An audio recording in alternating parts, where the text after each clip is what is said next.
Folks, welcome back to the Roswell UFO Conference. You're about to see Dr. Michael S. Heiser, PhD. This is one of the most anticipated lectures of this entire event. And believe it or not, responses to this lecture are already being circulated among ufological circles, responses and debate about what Mike is going to bring, and he hasn't even given the article yet. He hasn't given the lecture yet. It's very groundbreaking. To give you his personal history is here. I'll give that in a second. But Mike's also no stranger to Roswell. He's been here since 2003 presenting at our Ancient of Days UFOs and Theology conferences, as well as the San Francisco area Bay Area conference and the Washington, D.C. X conference on Could Christianity Accommodate a Genuine ET Reality? Very good personal friend. His wife, Drina, is here as well. They're people I go to with my problems. He's been a really good friend, inspiration theologically. I love having his credentials and really his humble manner representing the conferences that I've been able to put together, as well as making Roswell look good like so many of these other people have done. I'll give Mike more time with the microphone, though. He can read you his brief, no lie, biographical sketch that Mike Heiser earned his PhD in Hebrew Bible and ancient Semitic languages from the University of Wisconsin-Madison. He has also earned 2 MA degrees in the fields of ancient history, Egyptology, and Syria-Palestine from the University of Pennsylvania, and biblical Hebrew and Semitic languages from the University of Wisconsin-Madison. After teaching on the undergraduate level for 12 years, Mike took his current position as academic editor for Logos Bible Software, a software research company that creates ancient language research software and digital resources for studying the ancient and biblical world. His academic interests include Israelite religion, Northwest Semitic languages, Second Temple Jewish literature, Jewish and Christian monotheism in the early Common Era, and biblical theology. Mike is best known to those interested in ufology for his critiques of the ancient astronaut theories and ancient texts, as well as his interest in how mainstream religion might respond to an ET reality. His novel, The Facade, deals with all of these subjects. Mike will no doubt become well known in the UFO community for being the first researcher to have the Majestic documents tested by modern computational linguistic methods. Please welcome up Dr. Michael S. Heiser, PhD.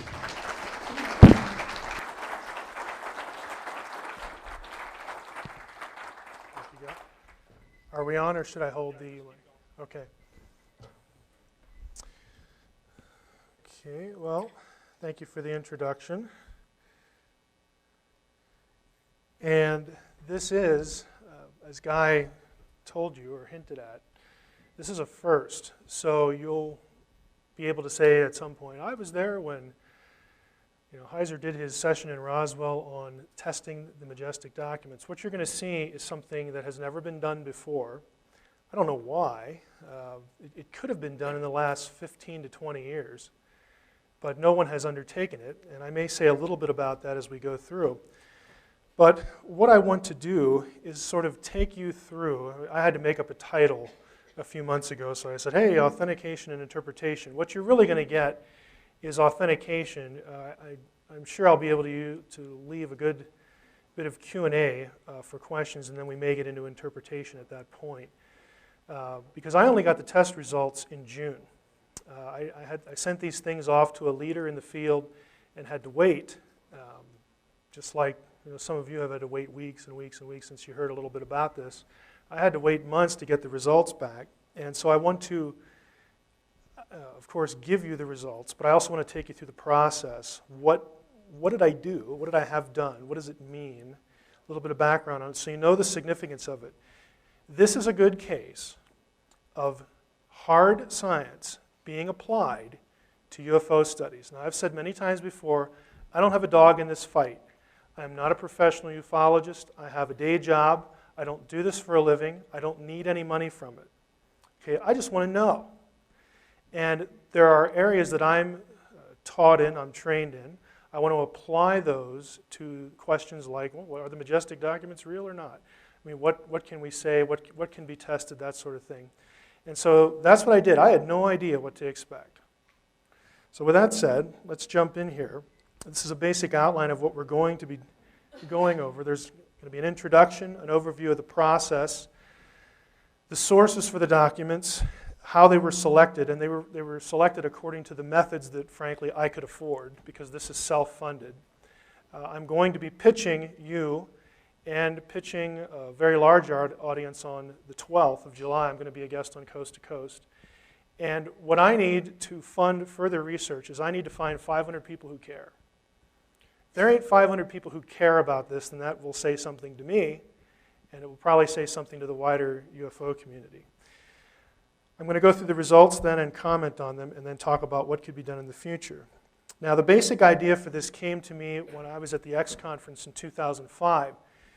It was during a lecture by Ryan Wood, and the Woods, Robert Wood, Dr. Robert Wood, and his son Ryan, who are most well known for their work on the Majestic documents, they are not connected with this study, this research at all.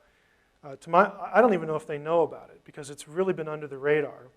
But I got an idea as I was listening to Ryan Wood, and he had the word stylometry on one of his PowerPoint slides. And being a biblical scholar, I knew what stylometry was, and I'm going to explain that to you today. And I thought, I wonder why they haven't done that, because he said we haven't done that. But it's something he threw out there that could be done. And I thought about it for a while, and it just, one thing led to another. I got busy with my job. But around January, I thought, I should really do this. I think I can save enough money to get it done, so let's try it. And I did. Now, the need, of course, is that it's never been attempted, and I wanted to try to build on other testing. Here's what the Woods have done, and they've really put a lot of work, a lot of effort, and so has Stanton Friedman and some others, into this kind of testing. This is not what I had done. This has already been done before. This has limitations. They did things like physical dating of ink and pencil, and do the keys on certain typewriters of the period in which this document was supposed to be typed. Do they match the typeface on the document? What about the ink, its composition? Formula, dating formula, how the sort of outline method or the salutation method that was used in a document, does that jive with similar styles that were used in the period?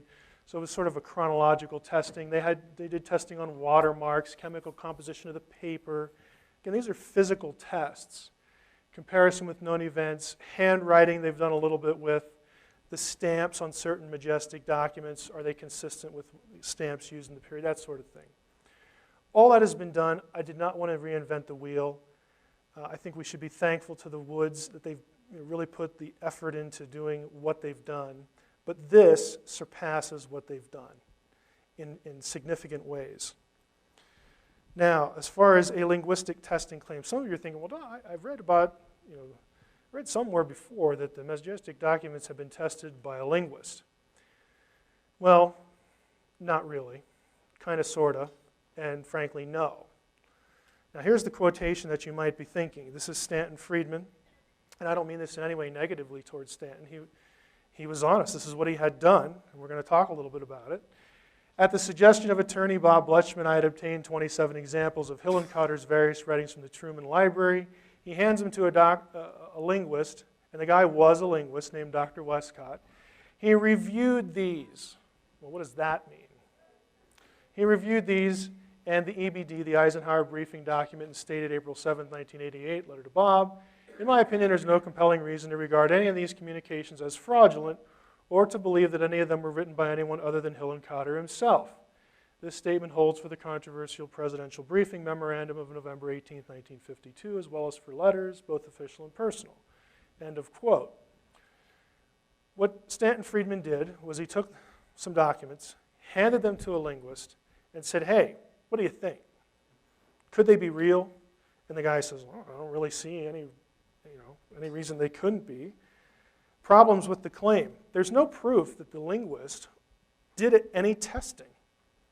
There's none. I mean, where are the results? Where are the tests? Where's the data? Where are the reports? All that kind of thing. Computational methods were only invented in the 1980s. Okay? Dr. Westcott's specialty was anthropological linguistics. Did he ever even use a computer? He got his degree in the 40s. So he may not have ever even used a personal computer. We don't know that he actually did anything that would hold up in court or that would really qualify as as stylometric analysis. We just don't know. There's no evidence that anything like this was ever done. And frankly, I'm sure that if it was done, we would have all heard about it because it would have been big news. Now, the last comment here, non-computational methods have been invalidated and they are not accepted as legal evidence. Where do I get that claim? I get that from the legal field. There's a whole history behind this, and I'm going to take a little sidebar here. The evolution of legal evidence standards for scientific evidence. Legal proceedings have long required some kind of authentication of documentary evidence. I mean, somebody writes something down, it becomes part of a court case. Even if it's in the 1700s, it's still part of the evidence, to decide the case, whatever the case concerns. Until the 19th century, a document was typically authenticated by an eyewitness to its creation. So if somebody watched this person write that letter, that was how you validated it. Again, they didn't have the technology. This kind of document authentication is still admissible testimony under the Federal Rules of Evidence, Rule 901. But what if no such person is available or willing to testify in that regard? Which, of course, is the case with the Majestic material. In the early 19th century, another kind of document authentication came on the scene. Now, we're talking about the early 19th century. This is the 1800s. And that was comparison by an expert of the questioned document with known writing samples. In 1913, the U.S. Code permitted the admissibility of handwriting identification by expert testimony. So back in the 1800s, the state of the art was, okay, we have a document here, there's nobody living that can say, I saw that document written by the person whose name is on it. So they had experts in handwriting analysis come along, try to develop that field and say, yeah, I think this document was written by person X because I'm really familiar with his handwriting style, the physical style, the way the letters are formed and connected and all that sort of thing. So that was 1913. In 1923, the U.S. Supreme Court ruled in Frye v. United States that scientific testimony should be limited by its, quote, general acceptance within the scientific community. Question document examination was, in a sense, immune from such scrutiny, since any lawyer seeking to introduce it in court could argue that it was directly admissible by statute, the old Rule 901. That didn't set well with some people. In 1993, 70 years after Frye, the Frye case, the U.S. Supreme Court heard Daubert v. Merrill Dow Pharmaceuticals Incorporated, which resulted in major changes in the way that expert testimony is admitted as scientific evidence. The court ruled, now catch this, this is important, the court ruled that testimony, if it is to be considered scientific, must be demonstrated to have characteristics shared by established sciences like biology or chemistry. Well, what kind of characteristics? Well, the court ruling actually listed some. For us to accept your scientific argument as valid evidence in court, legally, your scientific stuff has to include empirical testing. You have to tell us the known or potential rate of error. You have to establish standard procedures for performing a technique. It has to be subject to peer review and publication in peer-reviewed publications. And there has to be some means of measurement, replication, which means other people have to duplicate it. We're familiar with this if your background is science. This is how science is done. You form a hypothesis, you do a test, you get a result. Is it replicable by someone else? And ideally, people around the world. And if it's replicable by everybody using the same methods, it's like, wow, this must be correct. Well, they said you need to have replication here, and you need predictability. In a Daubert hearing, one held to determine whether evidence can be admitted as scientific. Professor Barry Scheck, who remembers Barry Scheck? The OJ trial. This was the guy that made a mess of the DNA evidence. Okay, here he is again. Okay, Barry Scheck attacked question document examination on the basis of its scientific foundation. So Scheck was involved in a case where someone was trying to introduce scientific evidence related to analysis of a piece of writing. And Scheck did what Scheck apparently does really well. He muddied the waters, and he referred to the Daubert decision and said, look, this doesn't conform to the rules of scientific evidence. District Judge McKenna agreed. The Daubert hearing established that forensic document examination, which clothes itself with the trappings of science, does not rest on carefully articulated postulates. It does not employ rigorous methodology and has not convincingly documented the accuracy of its determinations. Now, what does that mean for our current topic? Well, it meant that document examination methods predating the current methods of testing, in other words, 1993 was when Daubert handed, this decision was applied. Anything prior to 1993 was going to get hammered in court because they're going to re-reference the whole Scheck thing, that whole decision, McKenna, the judge agreeing. So anything preceding that did not meet the rules for evidence. Document testing therefore faced an uphill battle in meeting the standards of evidence laid out in the Frye decision. New technology and methods were needed. Even if Dr. Westcott had actually done some sort of testing for Stanton Friedman, and there's no evidence that he did, the testing would not and could not meet the rules of legal evidence. It would just be worthless, unfortunately, but that's just the way it is. Wouldn't matter. So what's happened since? In July 1996, 1 year after Daubert, the National Institute of Justice sponsored a workshop on how question document examination might develop principles and methods that would meet or exceed the Daubert criteria for scientific evidence. Dr. Carol Chasky, her name is in red for a reason. She is the computational linguist who I had test the Majestic documents. She has been among the experts who have succeeded in creating processes that meet this standard. Okay, I was able to track Dr. Chasky down. She is a leader in the field. If you Google things like authorship attribution, stylometry, document authentication, and linguistics, her name's going to pop up.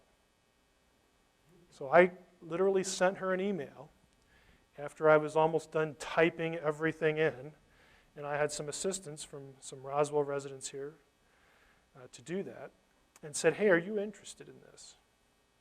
And she said, yeah, I'm interested. Chasky, I just want to give you an idea. Again, what I'm concerned about is, do I have good people doing the work? Will their work stand up in court? Well, Dr. Chasky, this is her resume from the web. She has a PhD in linguistics from Brown University. Her doctoral work was actually dealt with her creation of the software that she now uses, sort of the guts of it. I mean, she's kept up with it and advanced it as part of the process to meet the legal standards of evidence. But she's been doing this a long time, and here's what stuck out to me about her. Examples of forensic linguistic consulting. Look at the list of court cases that her work has been used in and applied and held up in court. I'm still going. Okay, well, we've got another page here. And we're still going. I think it's, there we go. Now we're in another different area. Research, by the way, she is the only, her institute is the only body that does this kind of testing that has received federal grant money to do it. This is arguably the top person in the field.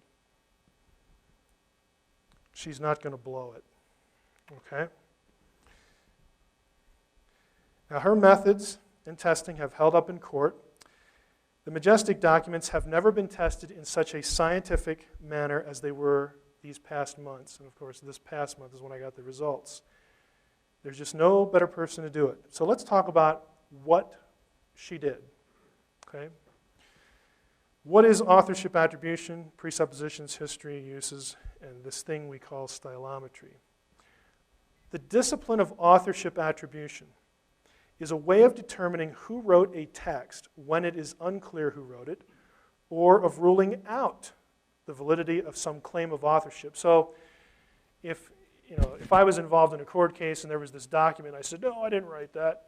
Well, these kinds of testing methods would either prove 90% or better that, yep, Heiser wrote this, or no, there's just no way that he wrote it, but this guy over here that the defense is blaming We tested his writing too, and that's a dead ringer right there. So it can demonstrate who wrote something or who didn't write something. In a typical scenario, a set of documents with known authorship are used as a control sample. Through sophisticated computer technology, linguistic patterns are detected in an author's style. That's what we call stylometry.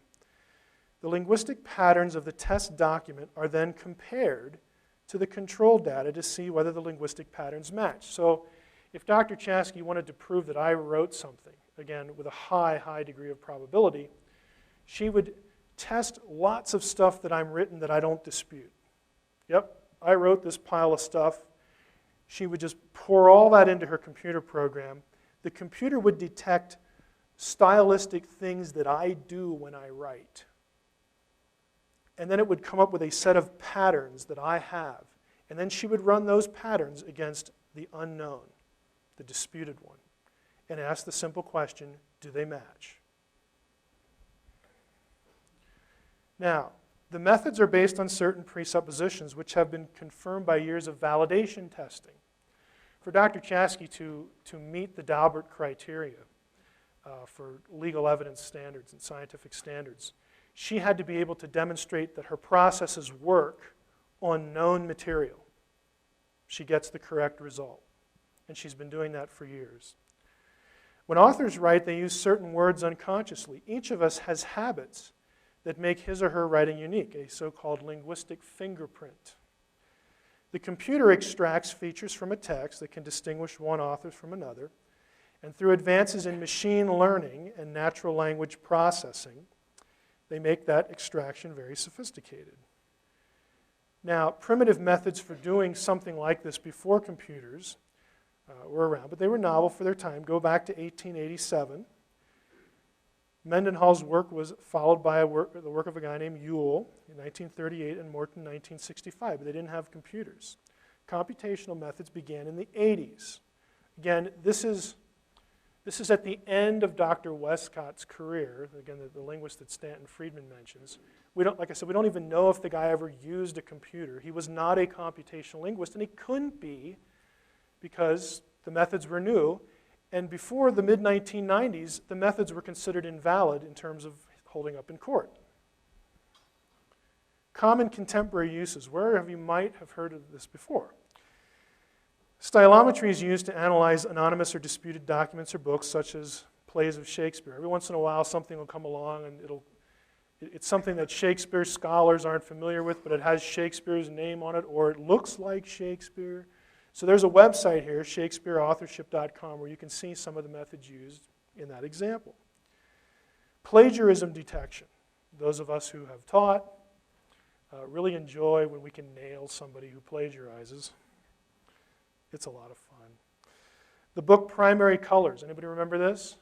There was an anonymous book released that sounded an awful lot like Bill and Hillary Clinton when they were on the campaign trail, and there was a dispute.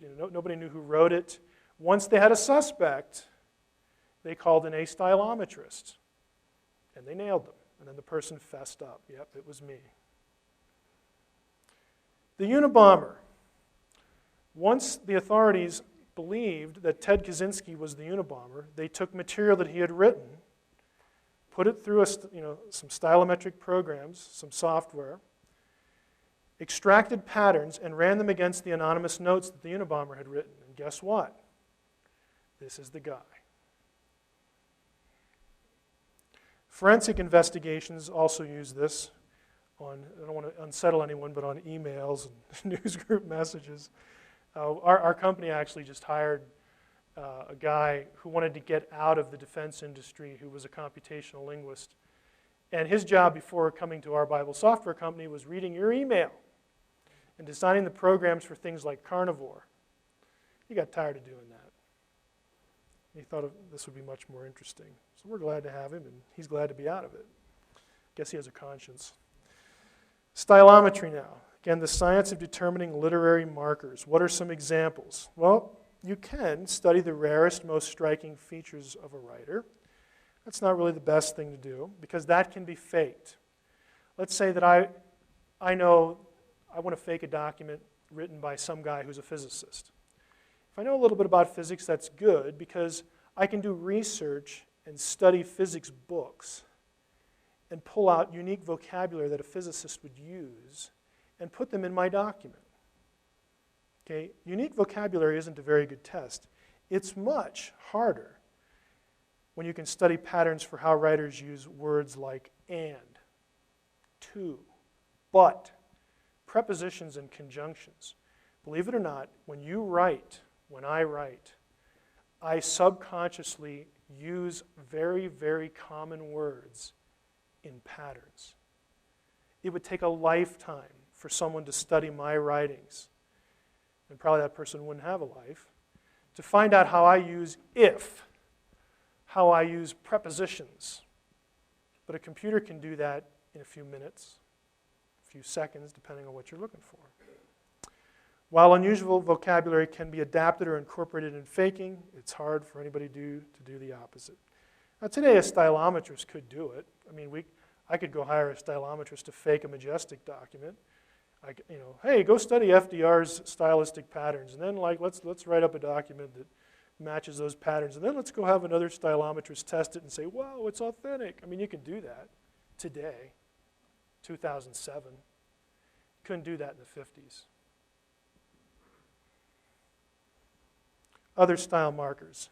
Believe it or not, you have an average sentence length. Mine is very long. Average syllables per word. No comment. Average word length.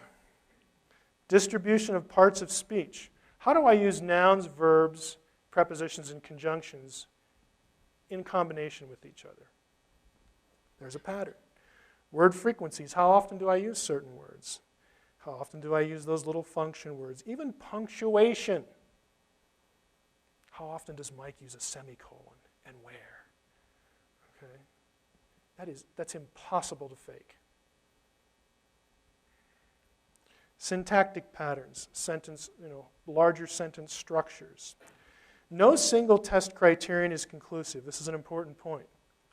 But the combined results of all these factors, if you had a software program that could munge them all together, and then you take the patterns there and go to the unknown, then you'd have something. Guess what? That's what Dr. Chasky does. That's what her program does. Now, this is a quote from Dr. Chasky in one of her published articles. My syntactic analysis method has obtained an accuracy rate of 95%. The primary difference between the syntactic analysis method and other computational stylometric methods is the syntactic method's linguistic blah, blah, blah, blah, blah. Who cares? 95%. Now, what I could afford, I had her cut some things out. So she would only say to me, I'm going to make that figure 90% for you because we didn't do everything that I could have done. And I said, okay, I'm willing to live with that. Maybe we can raise the money to do the whole 9 yards. Let's talk about the documents, get into the actual tests. The Majestic documents are, of course, widely available, most notably on the Woods site, but, of course, other sources on the internet and in print. The documents tested were taken from internet websites or, again, in print. I mean, I got a variety of sources here. And I typed them by hand into usable electronic form, TXT file.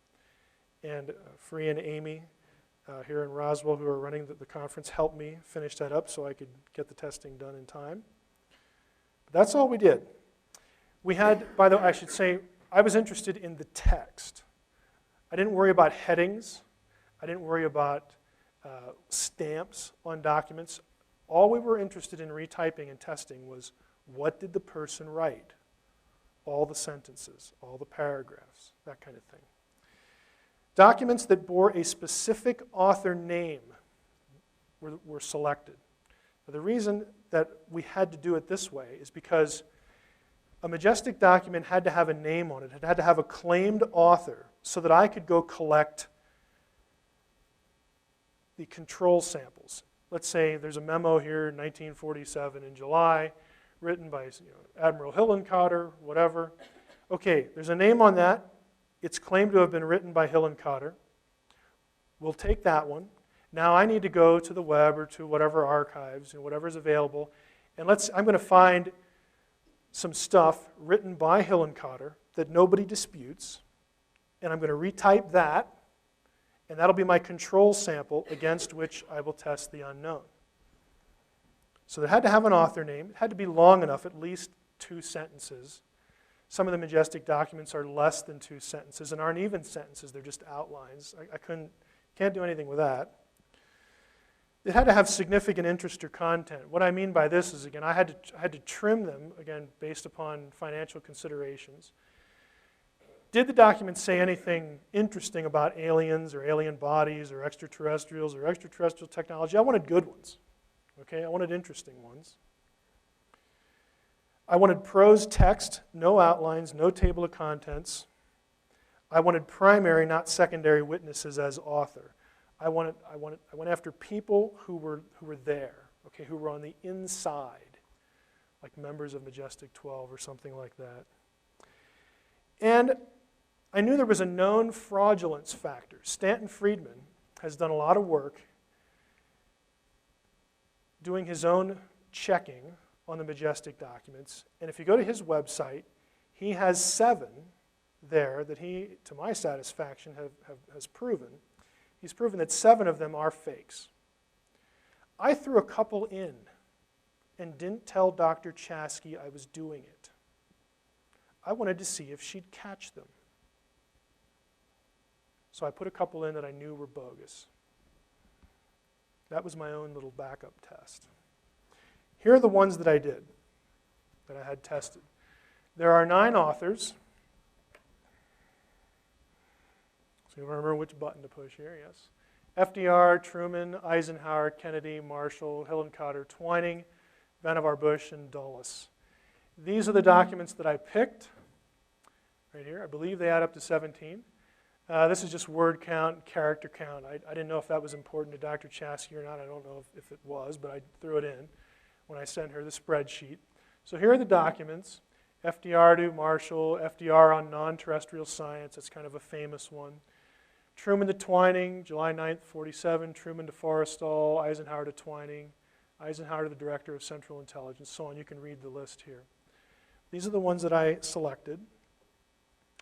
Here are the ones that I matched them against. In other words, I wanted to find a good set of control documents. I wanted to be sensitive to same length, same genre, like memo. I wanted to find memos. You know, if it was longer, I wanted to find like a longer letter. I wanted to try to be sensitive to matching sort of the genre category, the literary category. And these are the ones that I selected from I have a bigger pool of these, but I tried to get a good number, again, matching word counts and character counts too. So for FDR, I had 5, Truman, I had 5, Eisenhower had 3, Kennedy had 3, Marshall had 4, Hillenkotter had 3, Twining, I was able to find 2, and a good long one, so that I could sort of match the white-hot report in terms of length, and discussing had similar content as well. Technological discussion, that kind of thing. Vannevar Bush, some letters that he had written, and then Dulles, I found 2 knowns for him. Now here's what was done. We had the unknown, this is the known author, FDR. These are the ones that nobody disputes. So here's our FDR pool, as it were. Procedurally, computational stylistic comparisons were run between each pool. There's an FDR pool, there's a Hillenkotter pool, there's a Kennedy pool, there's a Dulles pool. She compared, I didn't know she was going to do this, and I didn't understand why at the time, but I do now. She took every pool, ran it through her program to get the stylistic patterns, and then she compared every known pool against all the other known pools. Now, why would she do that? Well, the result was a similarity score that assessed how similar the stylistic elements of the known documents were to the unverified. She wanted to, let me just back up here a second. Oh, let's go forward here. She took all the known pools, compared them against each other, and then she took every known pool and compared them against every unknown. That's probably a better way to say it. The purpose of the step, actually this one and the last one, was to detect how similar one known document pool was to another known document pool for the purpose of ranking how dissimilar each of the other known pools was to each other. Why is that important? One would assume that it would be obvious, it should be obvious, that the 9 known groups, the 9 known pools, are going to be radically different from each other because they're 9 authors we already know. They shouldn't have any evidence of being written by the same person because we all know who they are. Nobody disputes the documents. So that should be sort of self-evident. But by obtaining similarity scores for all the known document pools when compared to each other, which really amount to dissimilarity scores, since one already knows they have different authors, one can see if the score for the known document pool of an author, say FDR, compared to the unverified document pool for FDR, is significantly better or more similar as one would expect. In other words, let me try to put this in plain English. In other words, you would expect if you had 9 unknown authors, you had 9 claims to authorship. There were 17 documents that I had tested, written by 9 different people. For each of those 9 different people, I had a pool of things that everybody knows that they wrote. You would think that all of those pools, compared to each other, they're going to be radically different. It would really be odd. It would really be odd if the pools that you know are going to be different were actually more similar to the unknown than the unknown's known pool was to that unknown document. Let's say myself and Guy Malone, and we'll throw in my wife. Okay, there's 3 of us.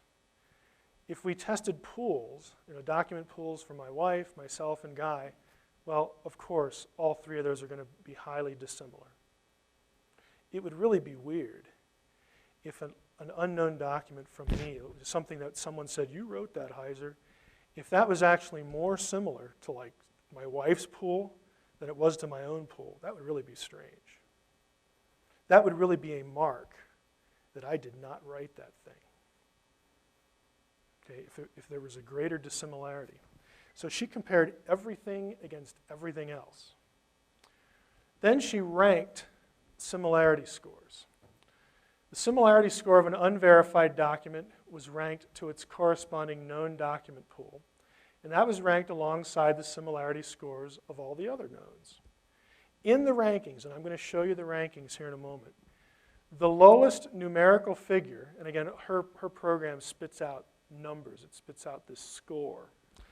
The lowest numerical figure represents the known document pool that was the most like the document being tested.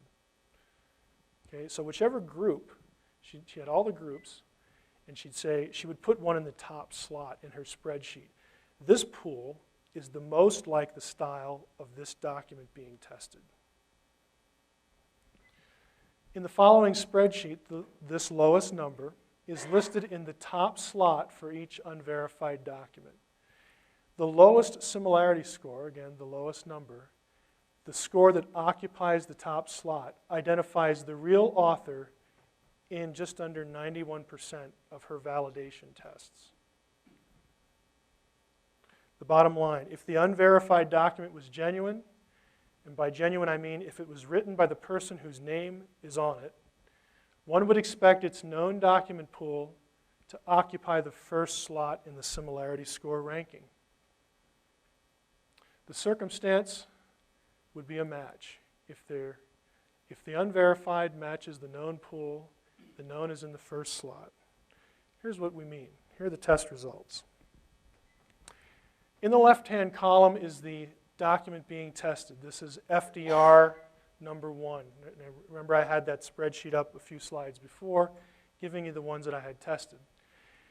For FDR number 1, the FDR pool is down here in the 4th slot. The first slot is occupied by the JFK pool. What that means is that the JFK pool of documents, stylistically, is more similar to this document that claims to have been written by FDR than the ones FDR wrote. That's bad. Okay, if you're looking for a match, that's bad. What you're looking for is for the blue to be in this slot so that there's blue across the board. That's a match. FDR1 fails. FDR2 fails. Here are the documents if you want the names. Make sure I didn't skip one. Okay. This is colored for a reason, and I will tell you what the reason is in a moment. Truman 1, way down here. Now, I shouldn't say way down there because that's not fair. Basically, if you're not in number 1, it's just not a match.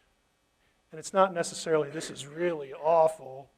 It would be better if it was 3. That isn't how the testing works. You either match or you don't.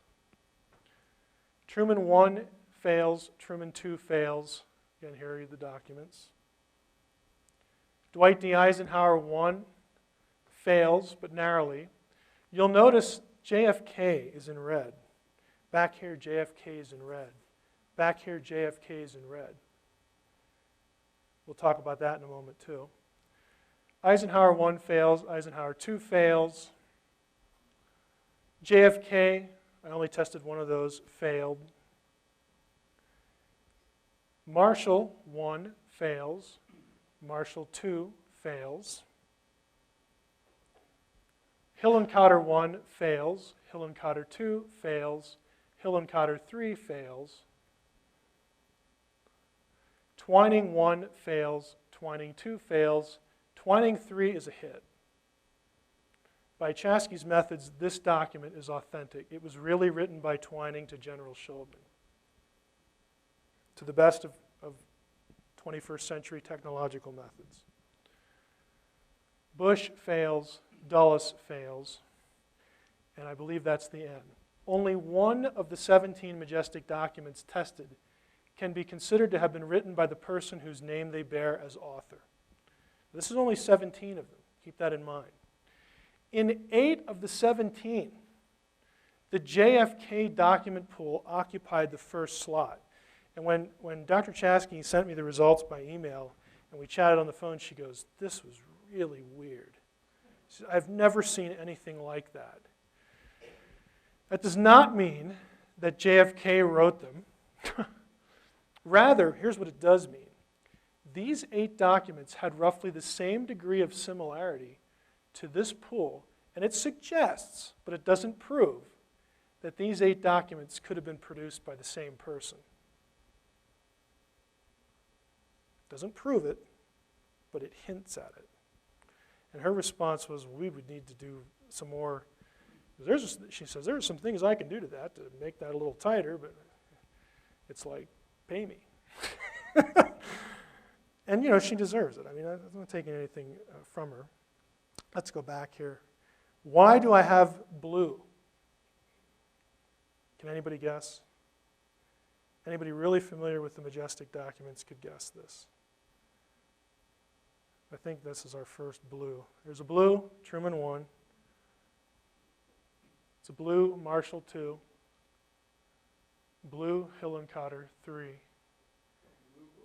Blue, Twining 2. These are the ones that Stan Friedman has established are fakes. She got all 4 of them. She did good. Now, comments on the results. Are UFOs to be consigned to mythology because of the test results? Is ufology a waste of time in terms of this research or in terms of you investing your time in it? No. That would be ridiculous to conclude. The genuineness of the UFO phenomenon, whatever its true nature might be, does not depend on the Majestic documents. I think we all know that. But for those who might be disturbed by this, it doesn't depend on these documents. Stanton Friedman, again, he's already pegged 7 of them as fakes. Stan is an honest guy. And he'd be the first one to say it, and it's not like he and I agree on everything or interpretation, but it doesn't depend on these. More accurately, what you can say is that no one should base any arguments or conclusions about UFOs on the basis of these documents that I've had tested. That would be flawed thinking and flawed research. you're going to base conclusions based on these, you're just really on poor footing in terms of research. The documents say more about someone's will to deceive, in my view, or a desire to move people to a certain conclusion about UFOs than anything else. It doesn't invalidate UFOs as a phenomenon. It doesn't invalidate the question of whether there's extraterrestrial life. Those questions do not depend on the Majestic documents. The testing correlates Stanton Friedman's position on the fraudulence of certain Majestic documents. Friedman's work here has not been accepted by every ufologist. I'm on his side because we got the double whammy here. I mean, if you go to his website, he's done a lot of really, I think, good grunt work finding documents that were faked, and then words were changed, vocabulary was changed to convert them into a Majestic document, what we know now as one of the Majestic documents. Chasky's methods validate his conclusions. He's right on those documents. While the validity of the UFO phenomenon is not undermined by the results, documentary support for the alien explanation of UFOs and the alien explanation for Roswell is weakened. It is not invalidated, it's weakened. Why? Because a lot of the documents here that failed the test were among those that testified to like bodies or had said something specific about Roswell. Now there's lots of other documents that talk about Roswell. There's lots of other documents, well not a lot that talk about bodies, but there are some. So again, you have to be precise in what we're saying and in the conclusions that you draw from it. It's weakened, but it's not invalidated, it's not overturned. Although more testing needs to be done, the results cast a pall on the Majestic material. But again, there's a lot of it that I didn't test. I didn't test documents that don't have author names. I couldn't. Now, there are ways you can get at that. We'll talk about that here, future prospects. I would say that where this is helpful in ufology is I'm hoping it will encourage people to focus on more reliable evidence. There's a lot of serious researchers in UFO studies that really do it for a living or do it really full-time even if they have other jobs. I'm not one of those.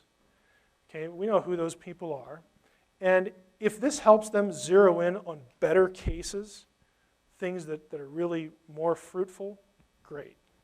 Okay, don't waste your time on things that just don't survive modern testing. Additional testing, and that is to move from 90% up to the 95 range that Chasky works in regularly. That's just a matter of being able to afford it. And this was a self-funded operation. This is not cheap.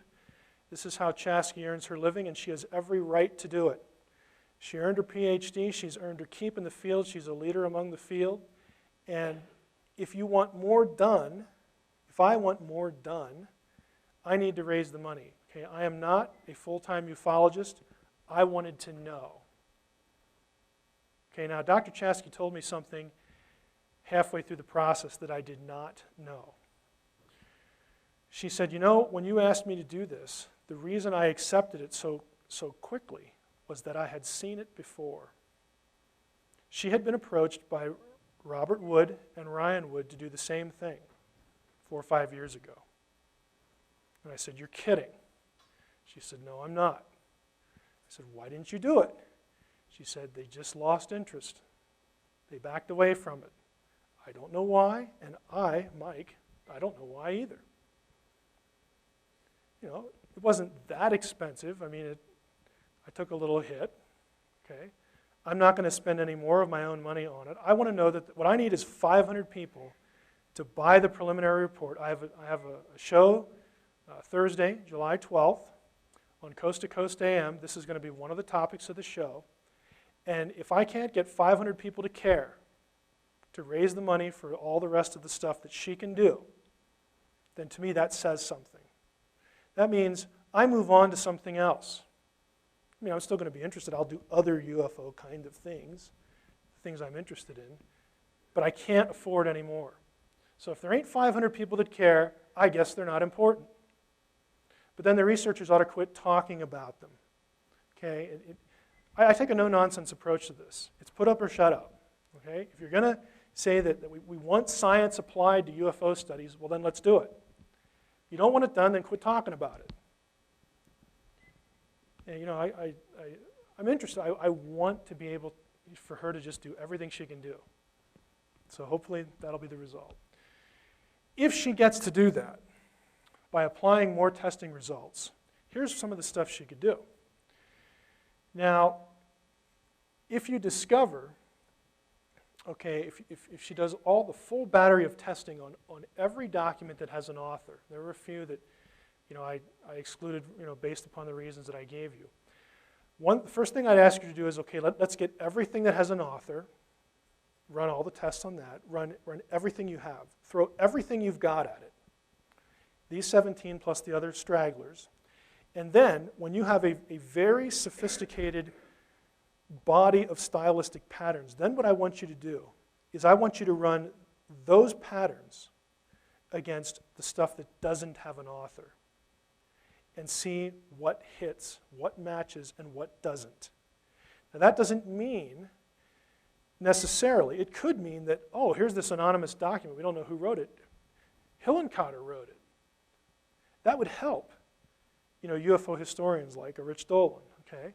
Because now you know with a high degree of certainty who wrote that thing. And you can situate it historically. It'll also turn up things like, hey, no, wait, we had these 8 that were similar. Here's like 10 more. And I wonder whose doorstep those documents showed up on. We might want to ask that person about where he or she got the documents in the first place, because it doesn't look good. Okay, that's the kind of thing you can do, even with stuff that doesn't have an author name. But that takes hours and hours of computer time, hours and hours of validation tests, and like I said, she's not cheap. So that's where I want to go with it. I don't know if it'll ever happen.